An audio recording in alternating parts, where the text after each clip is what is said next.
안녕하세요. 김유갑의 경제부동산입니다. 구독, 좋아요 부탁드립니다. 집값이 막 오르나 싶더니 역시나 엄청나게 추락하네요.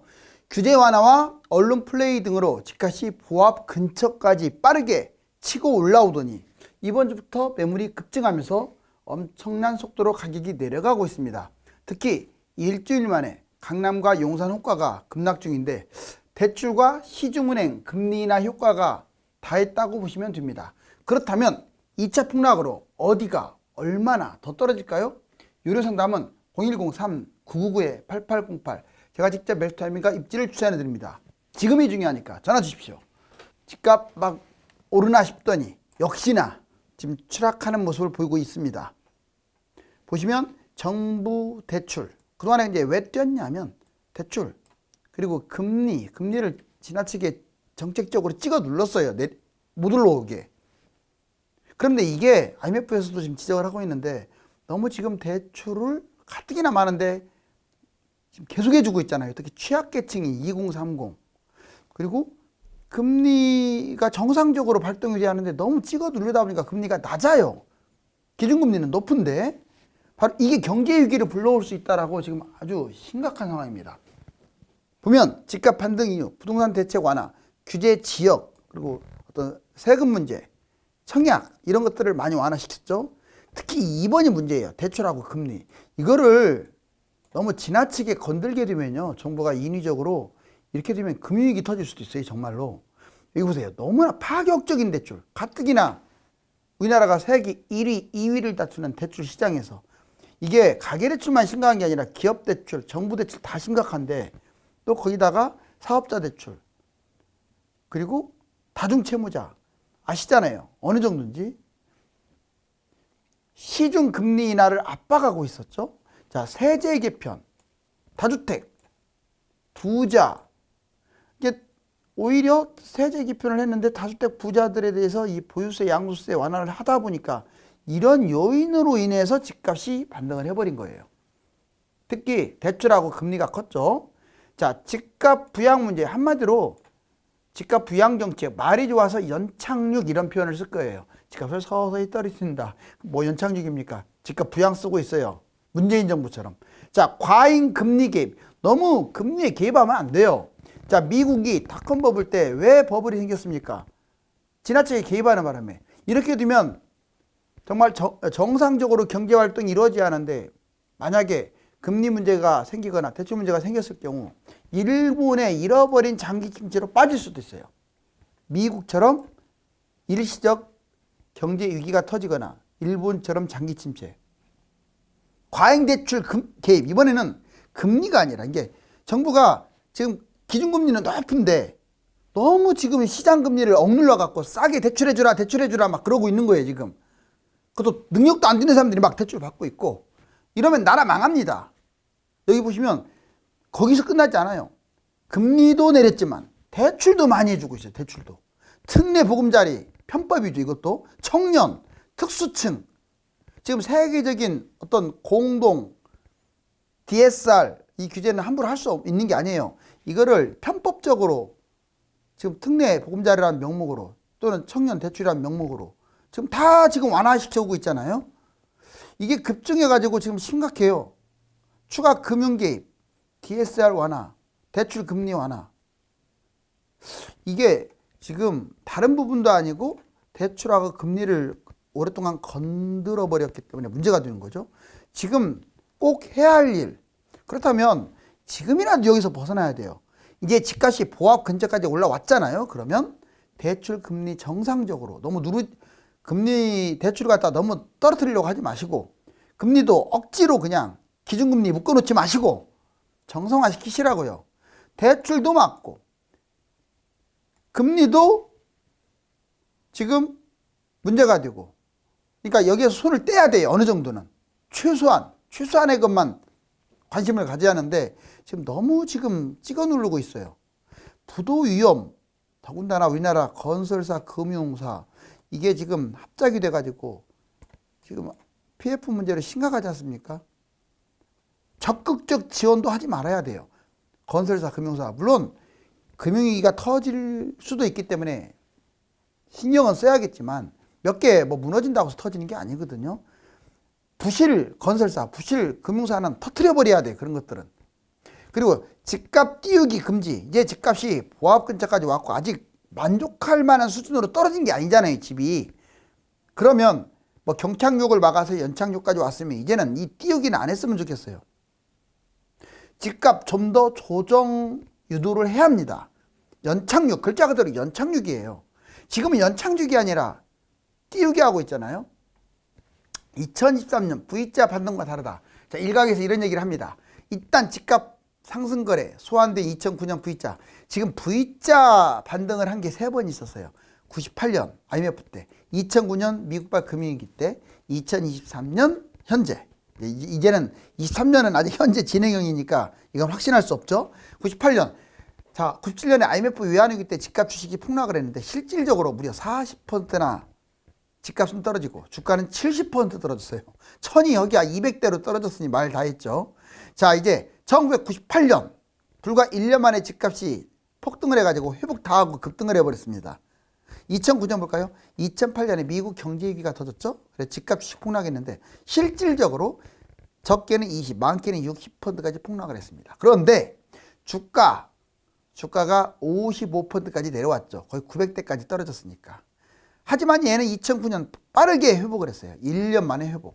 문제는 IMF하고 다른 점은 1년 만에 회복했지만 자, 지역별로 서울은 4년 더 떨어졌고 그리고 경기하고 지방 일부는 10년 동안이나 올라가지 않았어요.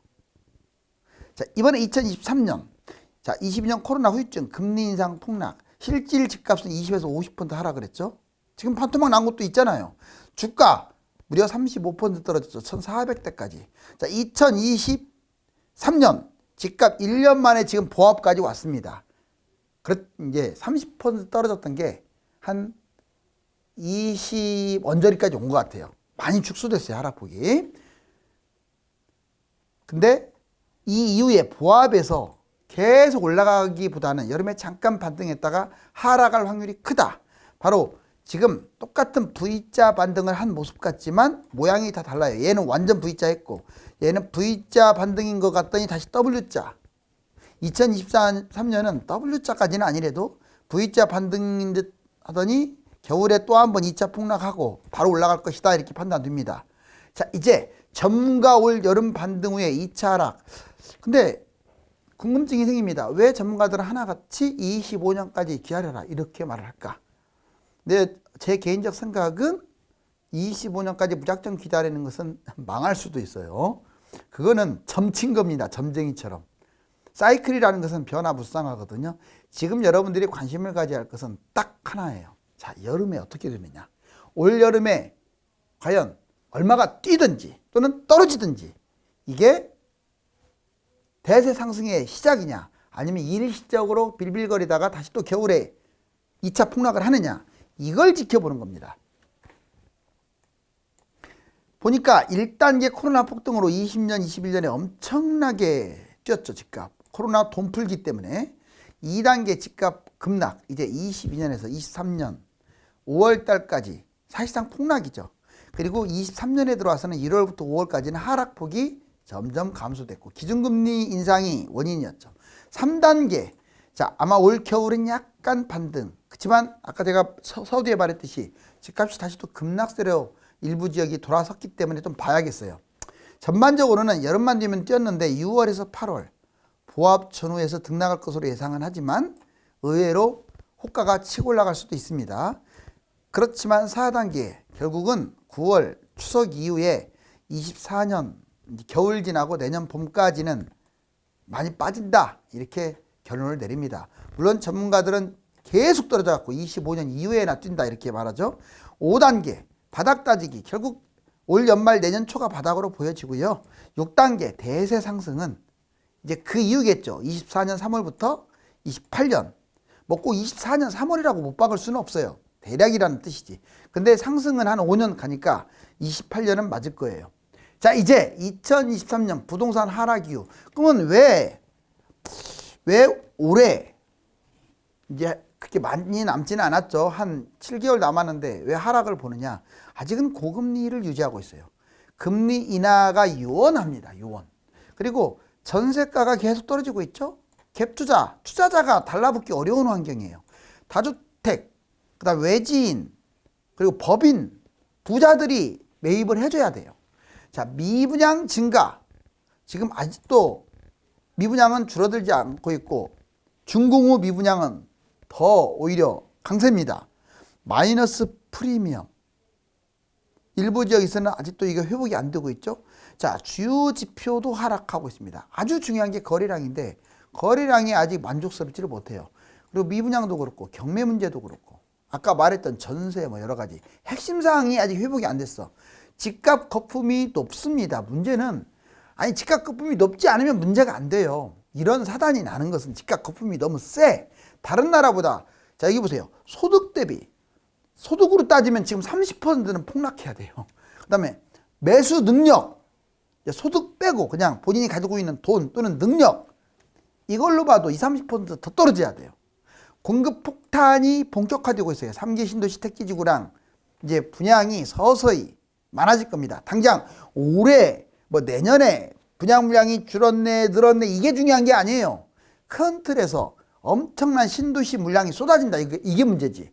자, 이제 집값 반등한다. 이런 분들 주장도 그래도 같이 알아두셔야 돼요. 여러분들은 모든 사태를 객관적으로 보셔야 돼요.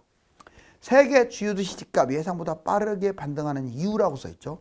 먼저 주요 지표가 아직 목적지까지는 도착 못했지만 상승하고 세계 집값도 플러스 전환된 곳들이 많아요. 정책 완화. 지금 정부의 모든 규제가 완화되면서 여기서 다시 쪼일 생각은 안 하고 집값이 반등을 하더라도 계속 오늘도 규제 계속 풀어라 이렇게 지시사항이 떨어졌잖아요. 서민들이 집 사기 쉽게 아니 서민들이 지금 집 사기 쉽게가 그게 중요한 게 아니죠. 집값을 더 떨어뜨리고 집 사기 쉽게 해야지. 이렇게 비싼 상태에서 집 사기 쉽게 대출이나 다 받아가지고 집값 폭락하면 엿먹어라 이 뜻밖에 안 돼요. 집값 자체가 비싸니까. 자, 주요 지표 주간 매매 축소 부동산원은 마이너스 0.04 이제 이번 주 오늘 나오는데 지표 좀 봐야겠죠. KB도 계속 줄고 있어요. 0.10 매수 수급 지수가 10주째 상승 76.2 아직은 100 이하입니다. 자, 수급 지수가 100 이하라는 것은 매도자들이 더 많다 이 말이죠. 실거래가 지수는 달라졌어요. 자, 서울은 3개월 연속 플러스, 전국도 플러스입니다. 즉, 자, 시세는 떨어진 것으로 보일지 몰라도 전반적으로 거래되는 것들을 보면 약간 플러스 됐다. 플러스 1.61%. 3개월째죠. 이래서 지금 반등했다고 하는 거예요. 자, 세계 집값도 문제입니다. 미국 8개월 만에 0.2% 올라가는데 공급 부족이 가장 큰 원인. 호주 2달 연속 올라갔어요. 7월달 0.5% 금리 동결. 그 다음에 영국 7개월 만에 0.5% 상승 금리 하락.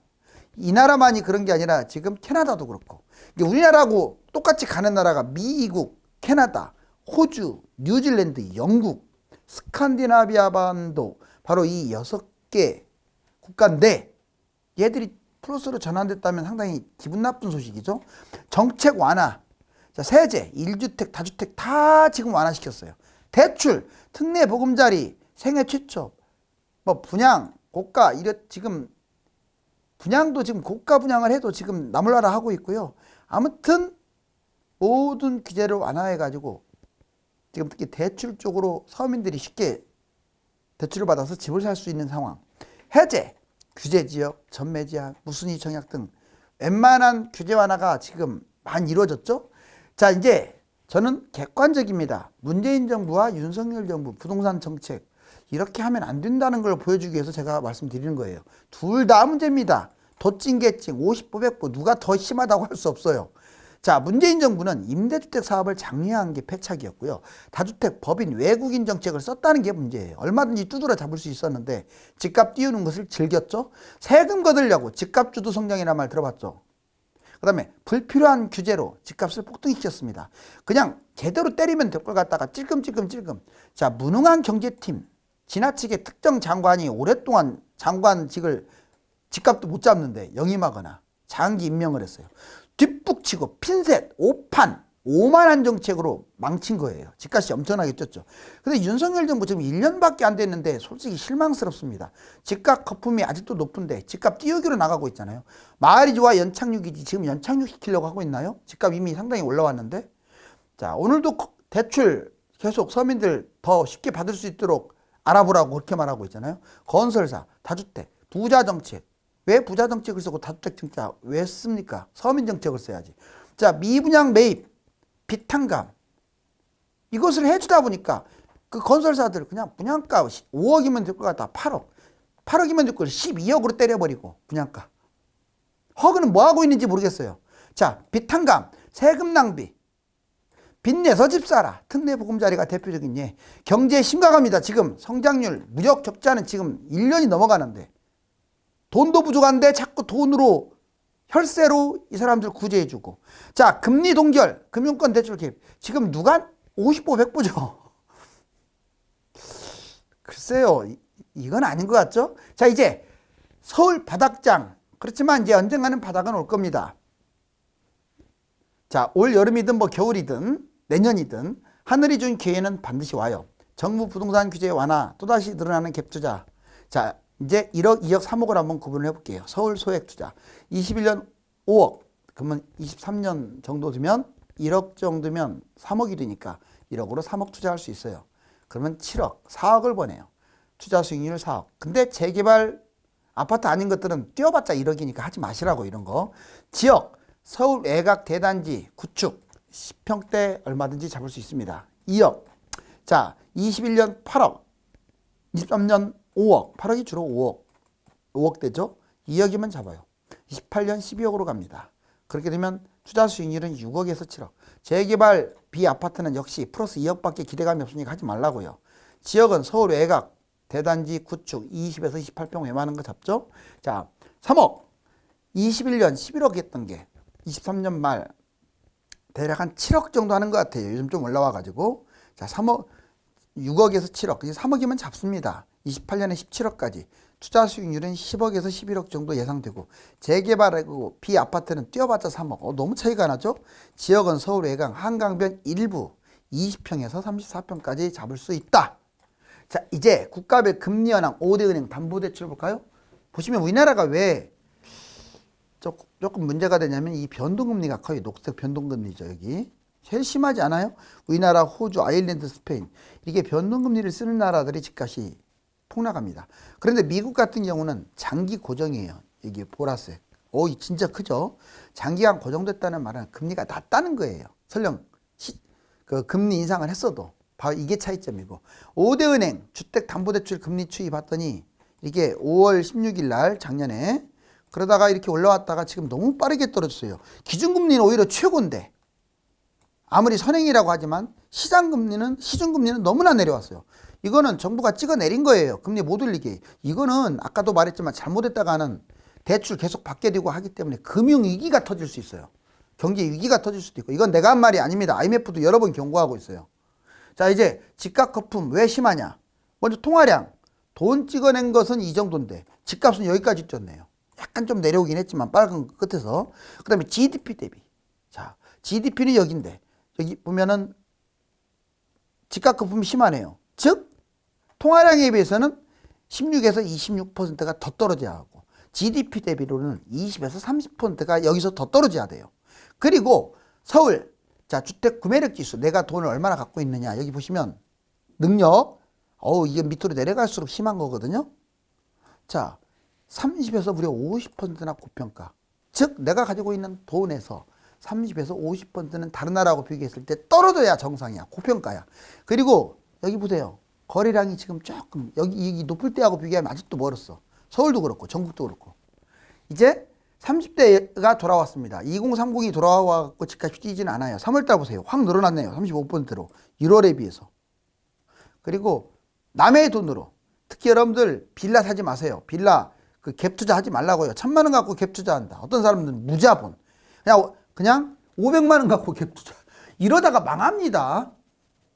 알았죠? 하지 마시라고요. 자, 이제 지금 횡보를 가고 있는 이 부동산 과연 뛸까요? 떨어질까요? 지금 가장 중요한 것은 시장 흐름에 대한 객관적인 시각입니다. 큰 틀에서는 지금이나 내년이나 바닥은 맞지만 2차 추락을 하게 되면 덜 떨어진 곳은 손실폭이 클 것입니다. 감사합니다.